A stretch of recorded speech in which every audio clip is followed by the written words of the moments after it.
Alors en fait, on a commencé ce chapitre avec les manipulations de fonctions, donc pour repartir de quelque chose qu'on a déjà vu. Donc on est parti de la fonction x carré, donc fonction de référence qui est dessinée donc sur la côté gauche de l'écran. Cette fonction a un sommet en 0, 0, qui est un minimum.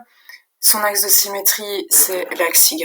Donc l'axe y, pour rappel, son équation, c'est x égale à 0. Et elle a une concavité orientée vers le haut. Le tableau de signes ne nous servira pas par la suite, donc je ne le rappelle pas. Ensuite, on est parti sur base d'un exemple d'une fonction pour voir après de manière générale qu'est-ce qu'on fait aux fonctions. La première en exemple, c'était x-4 au carré. Alors, qu'est-ce qui s'est passé avec cette fonction-là? Bon, on sait que c'est une translation vers la droite vu que c'est un signe moins. Et si on regarde le sommet, il s'est déplacé exactement de 4 unités vers la droite. Donc ici, on avait un moins 4, on se retrouve en plus 4. Donc on a un changement de signe. Donc dans la généralisation, on a x plus u au carré. Donc le sommet va être en moins u. Si ici on a moins 4, que ça devient plus 4, plus u devient moins u. Pareil, l'axe de symétrie, il se déplace. Il s'est déplacé aussi de 4 unités. Le fait que c'était un minimum reste un minimum. Et la concavité vers le haut reste pareil. Alors, ensuite, il y a les fameuses multiplications. Là, j'ai pris deux exemples.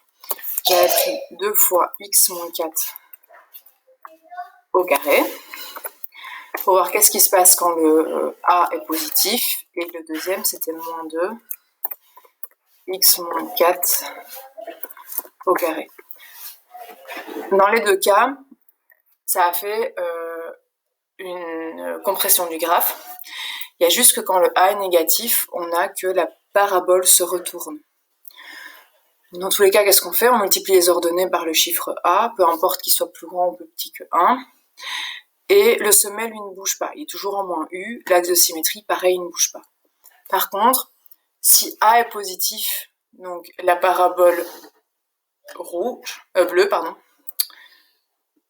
le minimum reste un minimum.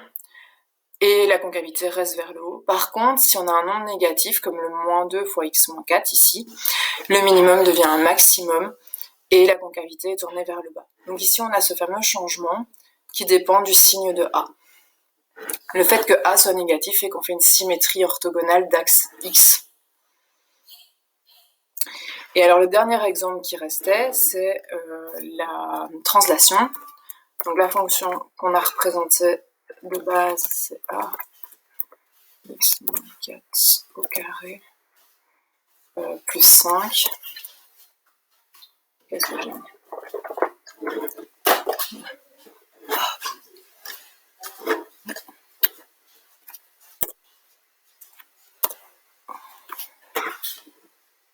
Voilà. x-4 au carré plus 5. Voilà. Où là, c'est une translation verticale, donc ici plus 5 vers le haut. Alors, dans la formule générale, vu qu'on ne sait pas le signe du t, on ne précise pas si c'est vers le haut ou vers le bas. L'axe de symétrie ne bouge pas. Le fait que c'est un min ou un max, on a déjà traité au-dessus, donc ça va être les mêmes règles.